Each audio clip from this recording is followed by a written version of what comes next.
Hello，各位有緣人，大家好。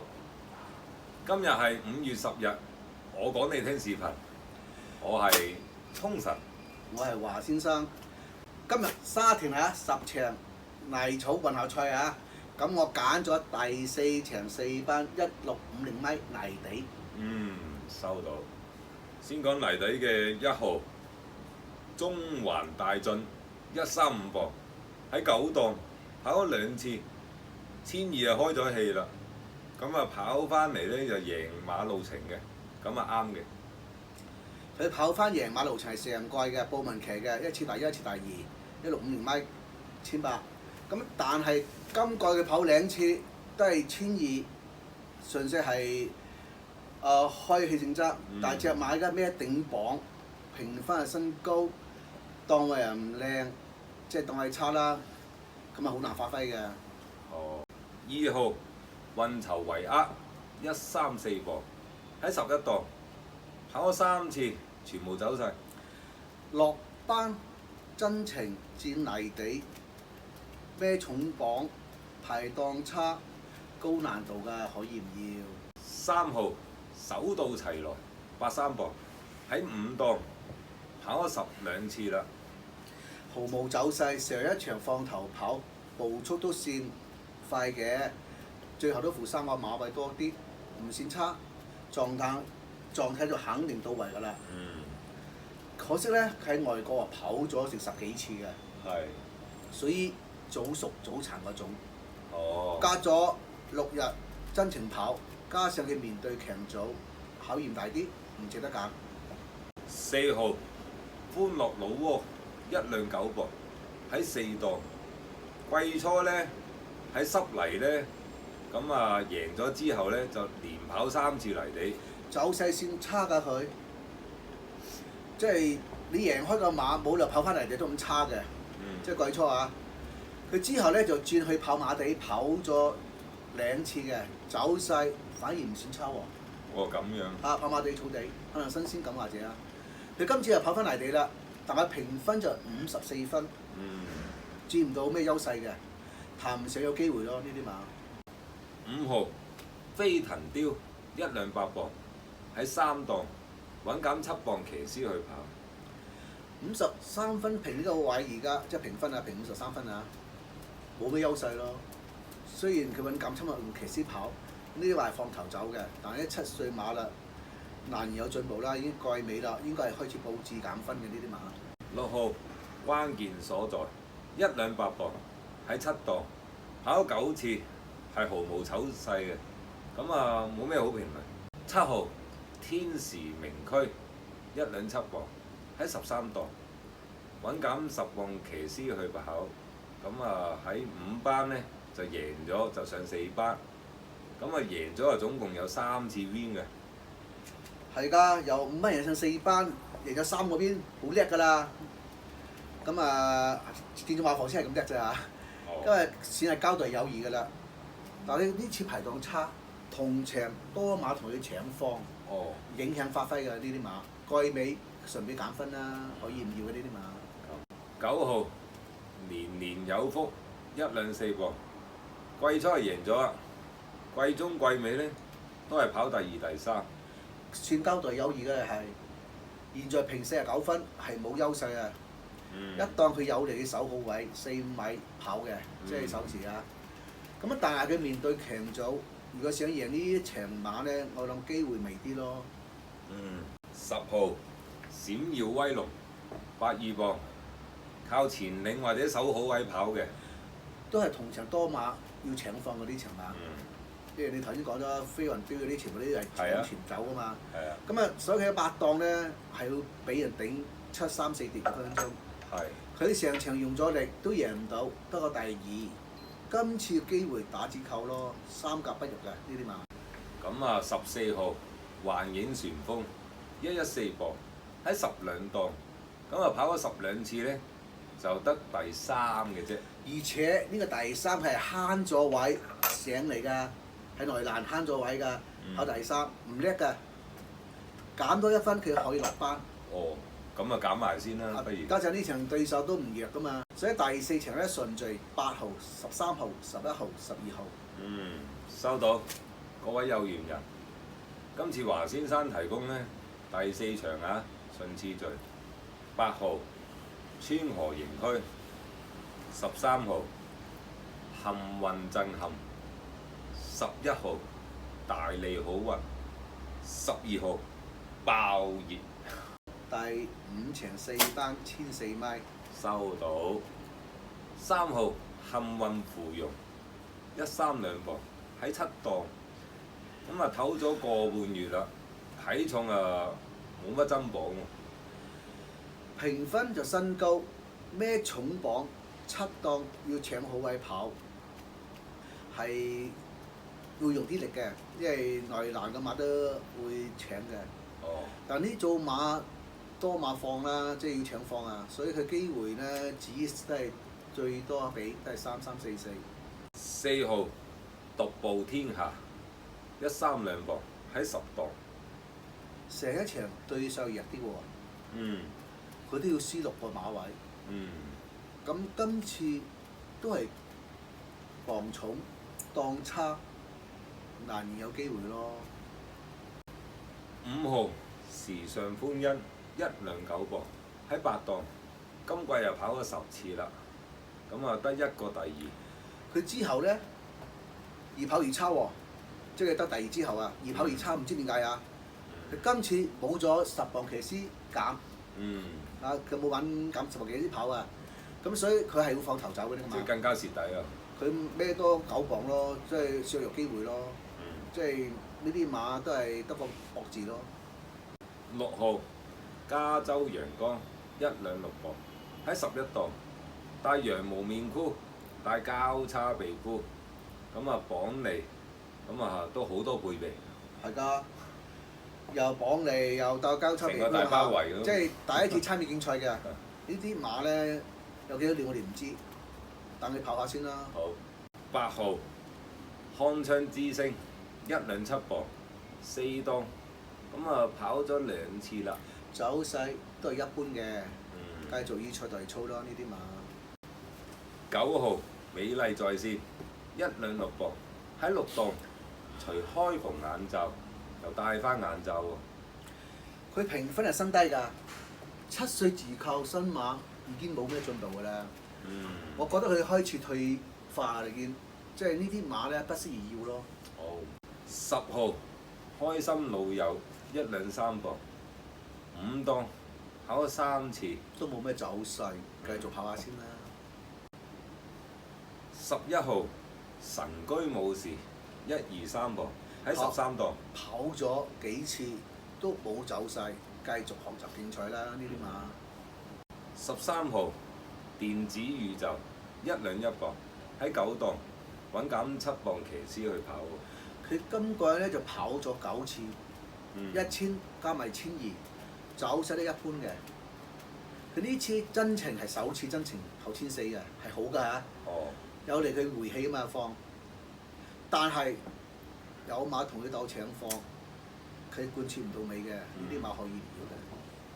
14號隨風雲82磅喺12檔咧，配備係變動啦，除羊毛面箍，又重戴開篷眼罩喎。 6歲馬啦，檔位又差，難發揮啦，唔要啦。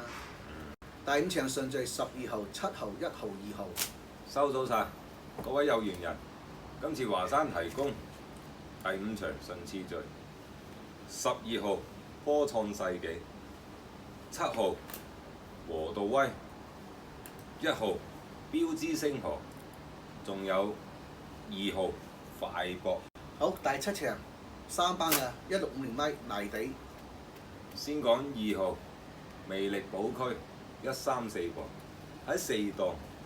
今季咧喺3班啊跑咗1次1650米嘅，咁啊跑第8，輸成3個馬位多啲。佢都係呢次磅重㗎，佢仲要贏磅比側身當起個馬，佢贏唔起咯，冇優勢感。哦。3號都靈福星133磅喺8檔，磅重啊檔位差啊，佢面對又係都係當起側身個馬，係仲要孭輕磅喎嗰啲馬，佢係孭重磅，削弱佢機會咯。即係呢啲馬都係3344最多。 4號天威128磅喺9檔，評分係身高啊，但係唞咗成個幾月喎。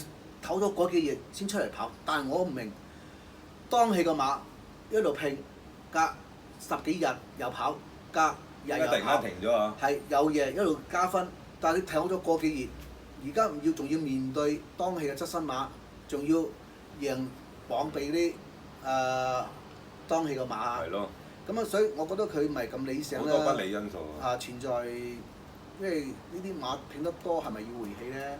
所以不建議要咯。 5號艾利奧125磅，咁啊喺10檔，評分係身高啊，7歲馬啊。季尾開始報紙減分啦，呢啲馬都冇進步噶啦。 6號堅闖124磅，喺3檔，除開篷眼罩，但係又戴翻眼罩喎，評分又高位啊。近2次咧，佢跑得極差嘅，面對強組機會打折扣。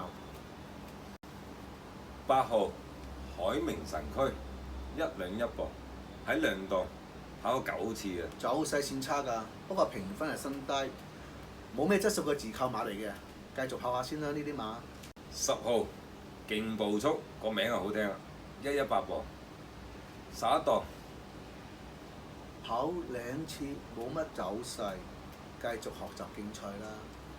第7場順序啊，9號、11號、7號、1號。收到，各位有緣人，今次再提供第7場順次序，留意啊！9號超加加，11號北海道，7號黃龍飛將，仲有1號精英紅心。好，第9場第3班12米草地嘅呢個。呢個草地先講1號龍之輝135磅喺10檔。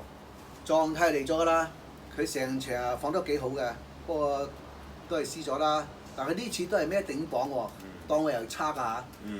佢靠前領要守好佢跑嘅馬，極之不利。 2號健康快車132磅喺11檔，由季初搏到季尾呢，評分都係身高喎。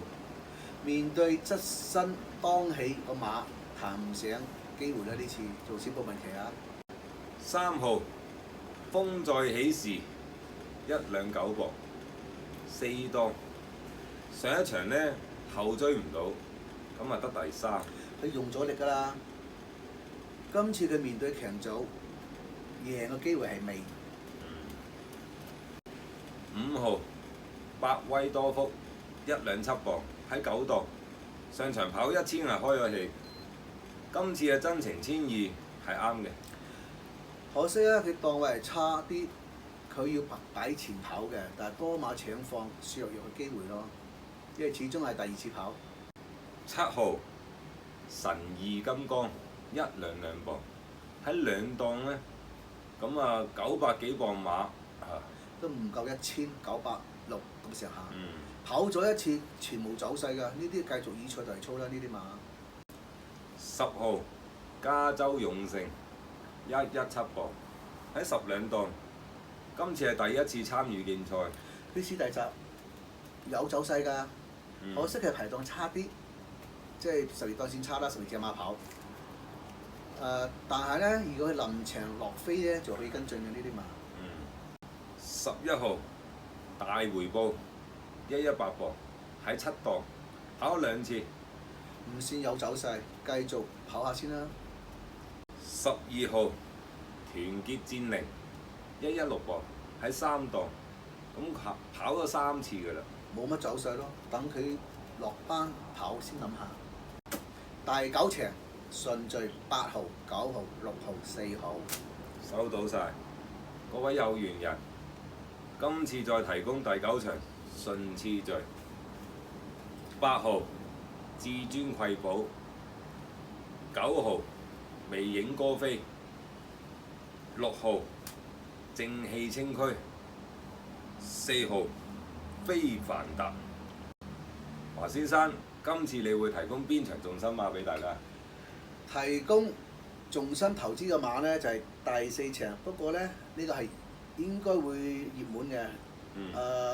臨場應該係有三四倍啦，會落飛落到3、4倍應該會嘅。咁啊、就係第4場8號導演位置啦。